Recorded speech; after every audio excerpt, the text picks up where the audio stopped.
Bonjour,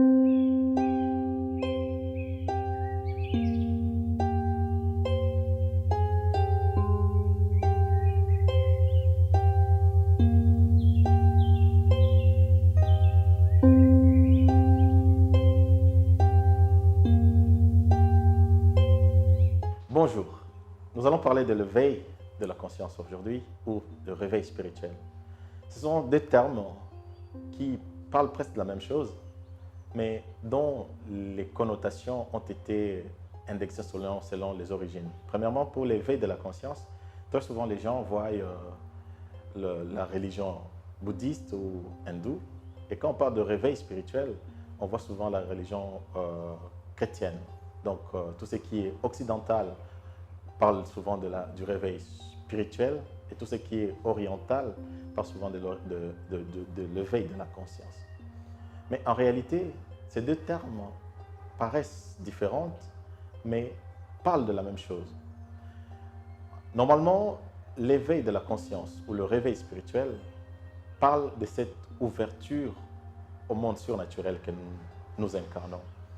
Et contrairement à tout ce que nous connaissons, l'éveil de la conscience, c'est cette déconnexion qui se passe dans la vie d'un individu de la perception purement égocentrique ou égoïste de l'humanité vers la perception divine ou la perception intérieure de la divinité que nous incarnons. Alors, normalement, cette phase est tellement importante dans la vie de chaque individu que d'une manière ou d'une autre, à un moment ou à un autre, il est important où nous parvenons à rentrer dans cette phase d'éveil de conscience. Ça n'a rien à voir avec une masse de personnes qui se retrouvent dans un endroit et qui poussent des cris de joie ou qui tombent dans la poussière ou quoi que ce soit. Ça a tout à voir avec les changements de la perception, les changements de la compréhension de la vie.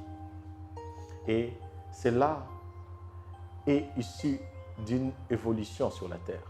Donc, premièrement, avant de venir sur Terre, il est utile de comprendre que nous venons de quelque part. Et cette source d'où nous venons nous a bercés depuis que nous sommes venus dans le ventre de nos parents, de notre mère particulièrement. Pendant 9 mois, cette source a pris soin de nous. Cette source nous a orientés, nous a guidés. À aucun moment, notre mère, ou nous-mêmes, quand nous étions dans le ventre de notre mère, nous nous sommes posé la question, est-ce que j'aurai un bras, j'aurai un nez, j'aurai un œil, ou j'aurai une main, ou je ne sais pas, un pied, ou ainsi de suite. Parce que nous étions tellement bercés par cette source d'où nous venons, que cette source prend soin de toutes choses. Elle prend soin de l'enfant dans le ventre et veille sur chaque partie du corps humain qui est en train de se former dans le ventre de la mère, de sorte que chaque chose se met à sa place. Et rien n'est pris par hasard. Chaque élément du corps de l'enfant est mis à sa place par cette source qui contrôle toutes choses. Et cette source est tellement omnisciente et omnipotente qu'elle contrôle même la planète. Nous vivons sur une planète Terre qui est toujours en mouvement, mais à aucun moment nous avons peur en disant qu'il y aura un accident quelque part, la planète va se cogner au soleil ou quoi que ce soit, parce que cette source contrôle toutes choses parfaitement. Mais après les 9 mois que nous passons dans le ventre de la mer, où la source d'où nous venons nous a bercés dans la paix et le bonheur et la joie et dans tout ce qui est là de meilleur, dans l'amour incommensurable, nous naissons et nous nous déconnectons de cette source qui est la base de notre existence. Nous commençons une vie sur Terre où les valeurs nous sont inculquées par nos parents et qu'ils ont reçues d'ailleurs de leurs parents, et ainsi de suite. Il y a aussi les valeurs que nous recevons de l'école. L'école nous apprend des choses pour nous permettre, la plupart d'entre nous, à être des personnes instruites dans la société, utiles dans la société. Et aussi, il y a les communautés où nous allons, où nous vivons. Il y a les religions qui sont là pour nous orienter d'une manière ou d'une autre. Rarement, on se rappelle de cette source d'où nous venons au départ, d'où nous étions avant d'arriver sur Terre. Nous nous rappelons simplement que nous sommes nés d'un père et d'une mère. Nous avons vécu sur Terre, nous avons eu des professeurs, nous avons eu de grands-parents, nous avons eu de cousins, de frères, des amis. Et toute notre vie est basé sur ça. Une fois que nous finissons d'étudier, notre objectif devient, il faut que je trouve un travail, il faut que je trouve de l'argent pour pouvoir bâtir ma famille, il faut que je trouve une femme qui me convient, il faut que je trouve un mari qui me convient, il faut que j'ai des enfants. Une fois que tu as eu des enfants, il y a encore d'autres préoccupations. Oh, il faut que je sois un homme, un bon père, une bonne mère, il faut que je sois une meilleure personne pour la société, il faut que je sois telle chose. Et notre vie tourne autour de ces choses-là. Nous accordons de l'importance à ces choses. Et une fois qu'on n'a pas l'argent, on s'est dit qu'on n'a plus de l'importance. Une fois qu'on n'a pas de travail, on s'est dit qu'on n'a plus de l'importance. Une fois que je perds ma mère, je n'ai plus de l'importance. Qui va prendre soin de moi? Une fois que je perds mon père, qui va prendre soin de moi? Finalement, notre vie est bâtie sur des appuis, des choses qui ne perdurent pas dans le temps et qui peuvent se perdre à tout moment. Et de cette manière, nous nous sommes totalement focalisés sur les choses que nous pouvons avoir, sur lesquelles nous appuyons. Et une fois qu'on ne les a plus, on s'est dit, la vie n'a plus de raison d'être. Je n'ai plus de raison d'être vu que j'ai perdu l'essence de la vie parce que j'ai perdu cet emploi, j'ai perdu cette fortune que j'avais en banque, j'ai perdu cet enfant que j'aimais tant, ou j'ai perdu cette mère, j'ai perdu cette mère ou ce père, j'ai perdu cette maison que j'aimais tant, qui faisait de moi qui je suis, ou soit j'ai perdu ces postes de ministre que j'avais. En réalité, à un moment donné de notre vie, nous réalisons que toutes ces choses qui nous ont tant pris du temps et qui avaient tant d'importance dans notre vie ne valent pas grand-chose. Et pour ceux qui n'en ont pas, ils se disent peut-être que si j'en avais, je serais un homme plus important dans la société. Je serais plus considéré dans la société. Et vivant ainsi, nous bâtissons un monde égoïste, un monde égocentrique. Il faut que je sois toujours le meilleur, il faut que je sois le plus fort, il faut que je sois le plus intelligent, il faut que je sois le plus sage de tous pour que je sois considéré.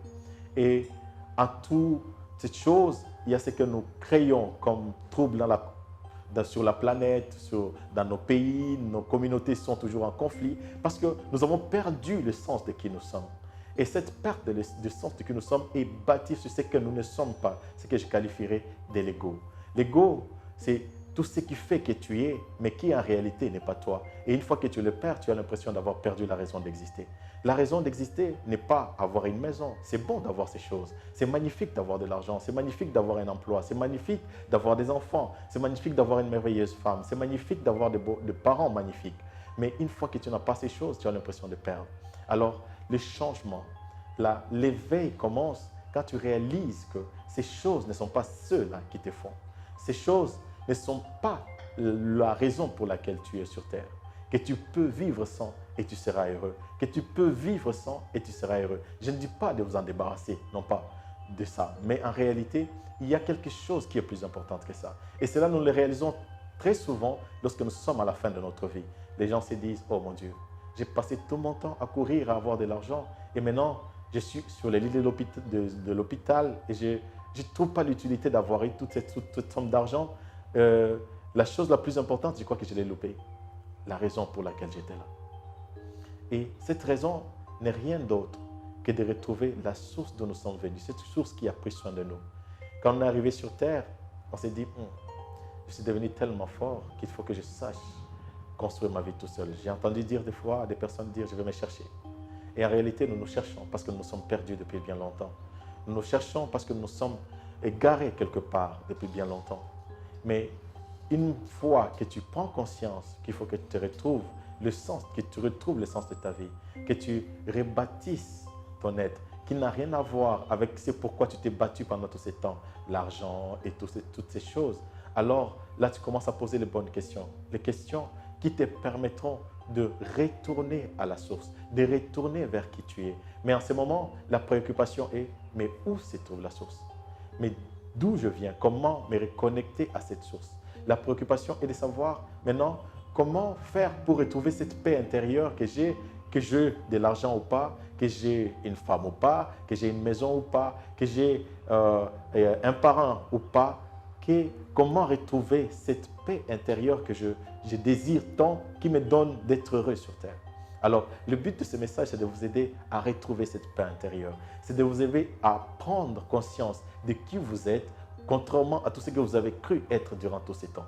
à vous déconnecter de votre ego et de vous focaliser sur votre divinité. Je dis bien votre divinité parce que nous sommes tous des êtres divins. La source d'où nous venons est divine. La source, elle est divine et nous sommes ces entités spirituelles qui vivent dans le corps humain et faisons des expériences humaines. Alors, une fois que tu commences à te poser ces questions, la période est propice pour pouvoir retrouver l'éveil de la conscience ou le réveil spirituel.